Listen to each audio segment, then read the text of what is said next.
හතරවෙනි කොටසේදී අපිට කෞණික සංයෝග තුනක් දීලා තියෙනවා. ඊට පස්සේ අපිට මේ ප්‍රතික්‍රියාවලදී හැදෙන ප්‍රධාන ඵලය ලියන්න කියලා තියෙනවා. ඊට පස්සේ හැදෙන ප්‍රතික්‍රියා වර්ගය මොකක්ද? ඒ කියන්නේ ඉලෙක්ට්‍රොෆිලික ආකලනයක්ද? නැත්නම් ඉලෙක්ට්‍රොෆිලික ආදේශයක්ද?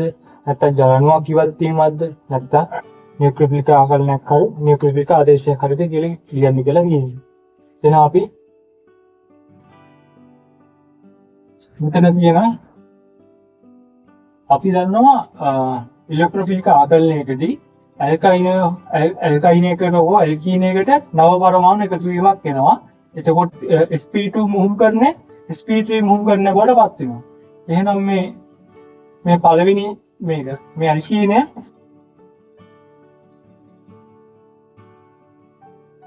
CH3 CH Br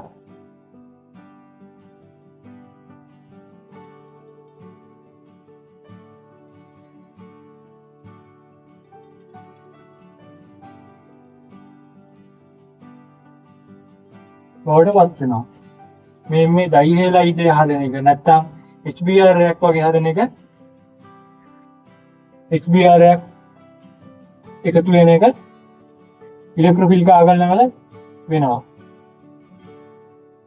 ඉලෙක්ට්‍රොෆිලික ආකලන එකදී වෙන්නේ ඇල්කීන එකට හෝ ඇල්කයින් එකට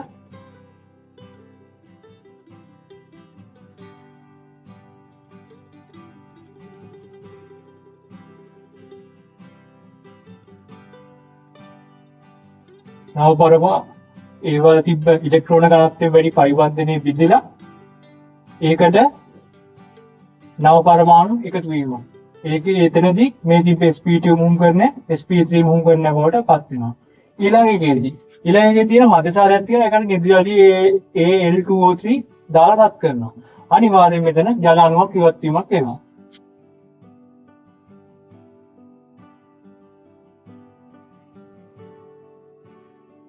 මෙතන හැදෙන්නේ ඇල්කීනයක්.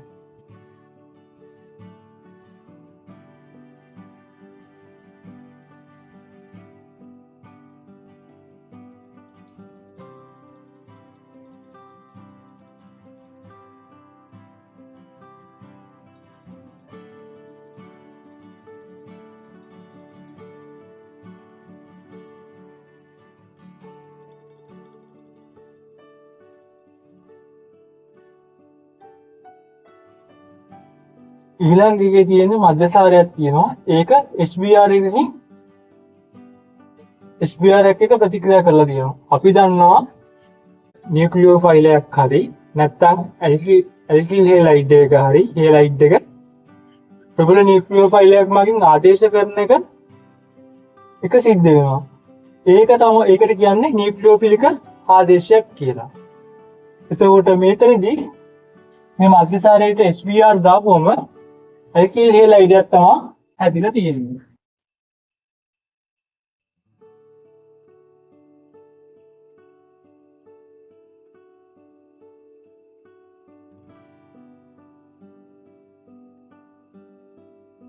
හරි.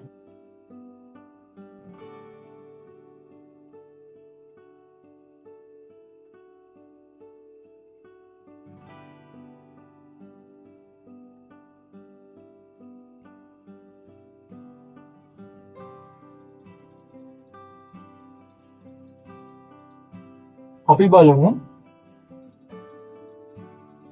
දැන් අපි ඉලෙක්ට්‍රොෆිලික ආකලනයක් ගැන කතා කරා. ඉවත් වීම ගැන කතා කරා. නියුක්ලියොෆිලික ආදේශයක් ගැන කතා කරා. ඉලෙක්ට්‍රොෆිලික ආදේශයක් ගැන කතා කරොත් ඉලෙක්ට්‍රොෆිලික ආදේශයකදී වෙන්නේ ඇරොමැටික සංයෝගයක හයිඩ්‍රජන් ඉවත් වෙලා ඒ වෙනුවට වෙනත් පරමාණුවක් ආදේශ වෙන එකයි වෙන්නේ. එතකොට නියුක්ලියොෆිලික ආකලනයකදී වෙන්නේ ඇල්කීන එක හරි කීටෝන එක CO බන්ධනයේ විදිලා ඒකට නව පරමාණු ආකලනය වීමක්. එතනදී sp2 මුහුම් කරන්නේ sp3 මුහුම් කරන්නේ බවට පත් වෙනවා.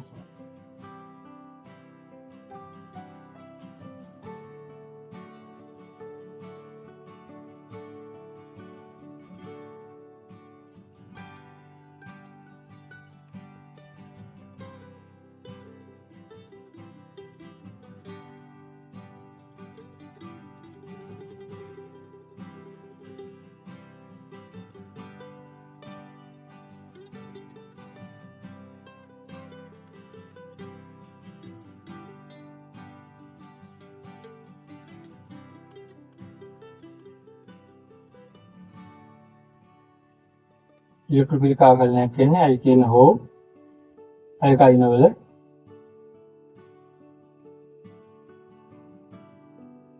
ඉලෙක්ට්‍රෝන ඝනත්වය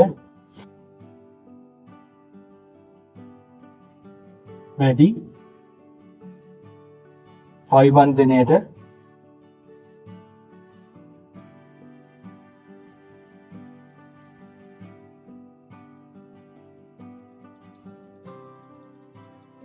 ඉලෙක්ට්‍රොෆයිල් එකක් වලින් පහර දීලා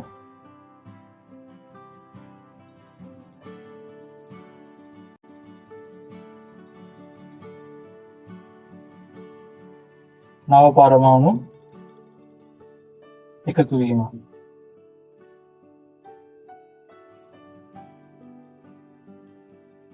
මෙතනදී මුහුණුකරණය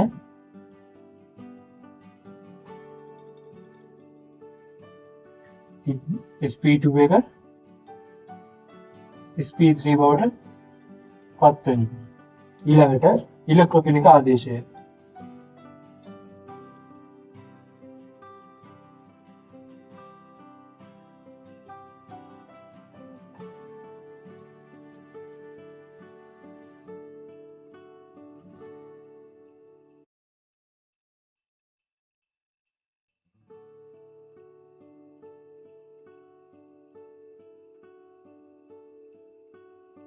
benzene හෝ වෙනත් ඇරොමැටික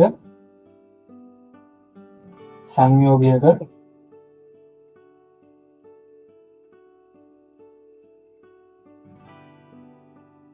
හයිඩ්‍රජන් පරමාණුව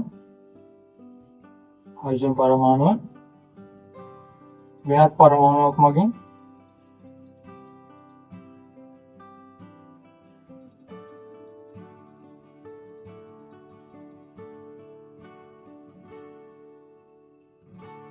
ආදේශ වීම. එතකොට නියුක්ලියෝෆිලික ආකලනයක් කියන්නේ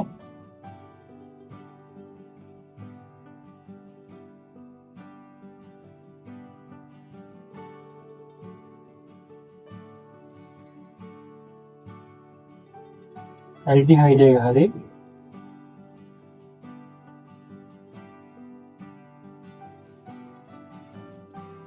කීටෝන එක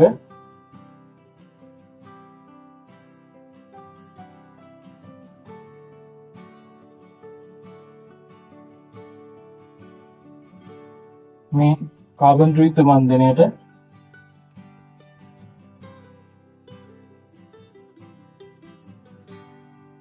ඉලෙක්ට්‍රොෆයිල් එකක් වලින් පහර දීලා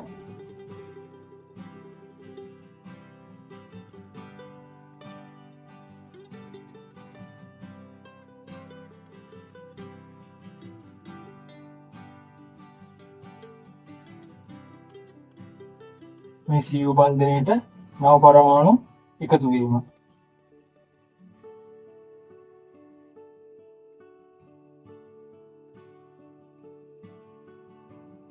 එතනදී මේ තිබ්බ sp2 මුහුණුකරණය sp3 බවට පත් වෙනවා.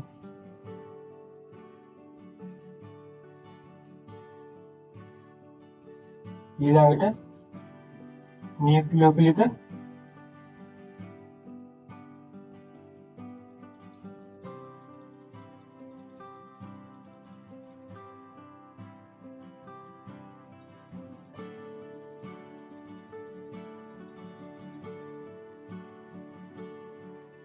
නියුක්ලියෝෆිලික ආදේශයක් කියන්නේ දුර්වල නියුක්ලියෝෆයිල් එකක් හෝ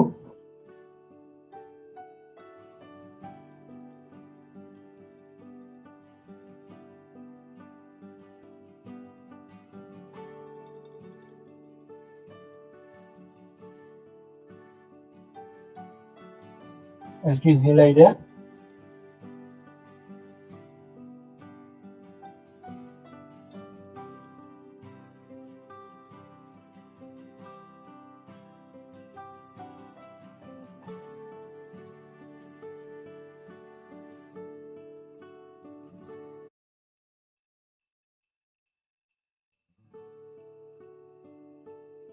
ප්‍රබල නියුක්ලියෝෆයිල් එකක් මගින්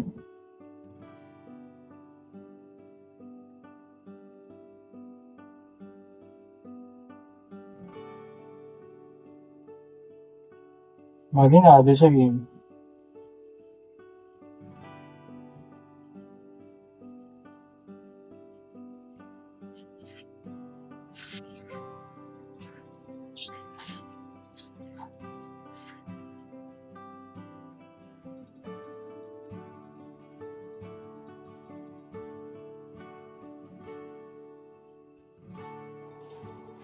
අපි මේ ඉලෙක්ට්‍රොෆිලික ආකරණ වලට උදාහරණ බැලුවොත් මෙතන ඇල්කීන් එකට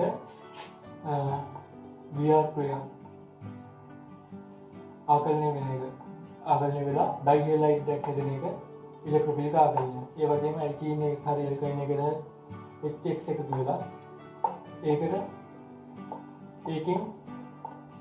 ඇල්කිල් හැලයිඩ් එකක් හදන එක ඉලෙක්ට්‍රොෆිලික ආකරණය.